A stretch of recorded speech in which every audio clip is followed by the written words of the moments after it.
Shalom Bapak Ibu Saudara yang dikasihi Tuhan Yesus Kristus. Selamat berjumpa dalam renungan pada malam hari ini. Saya mengucapkan salam sejahtera buat saudara semua dimanapun saudara berada. Damai dan sukacita oleh Roh Kudus melimpah senantiasa dalam hati dan kehidupan saudara semua. Sebelum kita mendengarkan renungan firman Tuhan, mari kita sama-sama siapkan hati dan berdoa. Bapa kami yang di surga, Bapa dalam nama Tuhan Yesus Kristus, kami bersyukur untuk penyertaan Tuhan yang sungguh luar biasa di sepanjang hari ini.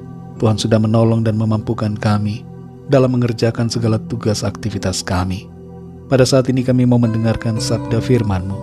Urapi kami Tuhan agar kami mengerti akan kehendak-Mu dan taat melakukan firman-Mu. Dalam nama Tuhan Yesus kami berdoa. Haleluya. Amin. Saudara yang dikasihi Tuhan, pembacaan Alkitab kita pada saat ini terdapat dalam Mazmur pasal 88. Saudara dapat membacanya secara pribadi setelah mendengarkan renungan ini. Saya akan membaca Mazmur 88 ayat yang ke-14. Tertulis demikian. Tetapi aku ini, ya Tuhan, kepadamu aku berteriak minta tolong, dan pada waktu pagi doaku datang ke hadapan-Mu. Saudara yang dikasihi Tuhan, di abad ke-19, seorang anak perempuan yang masih sangat muda menjadi seorang penginjil cilik di daerah Travancore, India. Dan akibat dari apa yang ia lakukan, anak kecil ini mengalami banyak serangan dan aniaya. Bekas-bekas luka terlihat pada tubuhnya, pada kaki dan tangan serta wajahnya. Seorang bishop dari Madras bertemu dengannya, melihat wajahnya dan bertanya, "Anakku, bagaimana bisa kamu mengalami hal yang demikian?" Anak perempuan itu memandang sang bishop dengan raut wajah yang heran dan berkata, "Apakah Tuhan tidak mau menderita untuk Kristus?"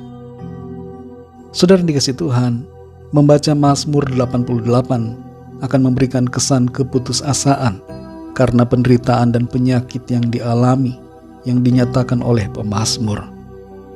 Kata-kata dalam ayat-ayat ini tidak berbicara secara hurufiah tentang penyakit. Seringkali apa yang dinyatakan pemazmur bermakna lebih luas. Jadi kita dapat memahami ayat-ayat ini sebagai suatu keadaan yang sulit dan menderita yang dialami oleh umat Tuhan. Sampai pada suatu tahap di mana umatnya terancam kematian akibat penderitaan itu. Entah penderitaan itu adalah karena serangan atau aniaya musuh, atau karena kesukaran dan masalah yang lain yang terjadi atas mereka. Keadaan itu membuat mereka menderita. Namun saudara yang dikasihi Tuhan, dalam ayat-ayat yang menyiratkan kebingungan dan keputusasaan ini, kita dapat melihat adanya satu hal yang dilakukan oleh pemazmur, yaitu ia tetap berdoa kepada Tuhan dalam penderitaannya. Ia berbicara kepada Tuhan, menyampaikan situasi yang ia alami, dan memohon pertolongan Tuhan.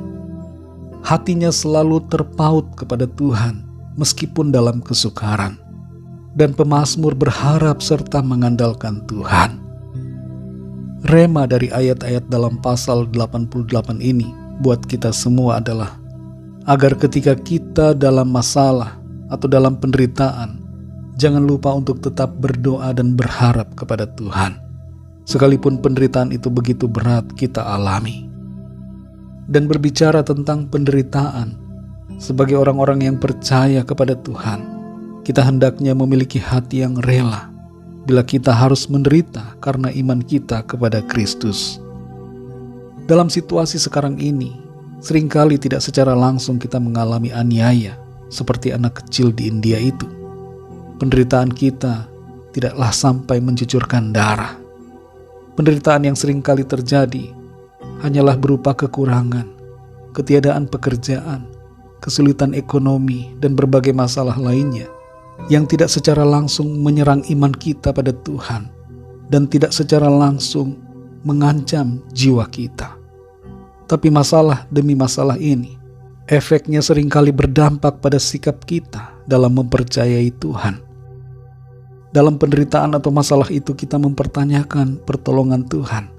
Kita menimbang-nimbang untung rugi beriman pada Kristus, lalu terbersit dalam pikiran untuk meninggalkannya demi suatu keadaan yang nampak jauh lebih baik. Saudara yang dikasihi Tuhan, kita perlu selalu memiliki iman yang teguh dan kerelaan untuk menderita bagi Tuhan. Penderitaan atau situasi persoalan apapun, kesukaran, kesulitan yang sangat berat, jangan membuat kita kehilangan iman kita. Pegang terus iman kita kepada Tuhan dan kasihi Dia dengan segenap hati, apapun keadaan kita. Salah satu wujud dari iman adalah doa. Orang yang beriman pasti akan berdoa. Dan dalam penderitaan apapun yang sedang kita alami, jangan lupa untuk berdoa kepada Tuhan. Dalam 1 Tesalonika 5 ayat 17 tertulis, tetaplah berdoa.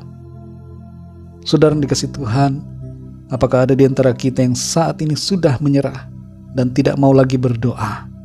Mari kembali bangkitkan iman kita. Berdoalah kepada Tuhan. Berharaplah selalu kepadanya. Tetap kuat dalam iman meskipun ada penderitaan dan persoalan. Tuhan mendengar dan menjawab setiap seruan doa kita. Tuhan memberikan kekuatan, sukacita dan kedamaian, serta pertolongan bagi saudara dan saya. Mari kita berdoa. Bapa kami yang di sorga, Bapa dalam nama Tuhan Yesus Kristus, terima kasih kami bersyukur kepadamu untuk firman-Mu yang sudah kami dengar pada saat ini. Kami belajar untuk tetap percaya kepadamu. Dalam situasi sulit, situasi kesukaran, penderitaan, ataupun berbagai masalah yang kami alami, kami mau tetap pegang iman kami. Kami mau percaya, kami mau berharap kepadamu Tuhan. Kuatkan kami dan mampukan kami untuk selalu setia kepadamu. Kami tidak mau lemah ya Tuhan, kami tidak mau berputus asa. Penderitaan yang kami hadapi, kami percaya akan membawa kemuliaan Tuhan dalam hidup kami. Terima kasih Tuhan, kami bersyukur. Kami percaya Tuhan selalu bersama kami, memberikan jalan keluar, memberikan kekuatan dan kemenangan bagi kami. Sepanjang malam ini Tuhan, kami mohon berkat perlindungan-Mu. Berikan kami tidur yang nyenyak, dan bangunkan kami kembali besok pagi dengan kekuatan yang baru, tubuh yang sehat disegarkan, untuk kami pakai memuliakan nama Tuhan dalam segala aktivitas kami. Berkati bangsa dan negara kami Indonesia dan semua negara di dunia ini. Lawatlah dan curahkanlah kasih dan rahmat-Mu.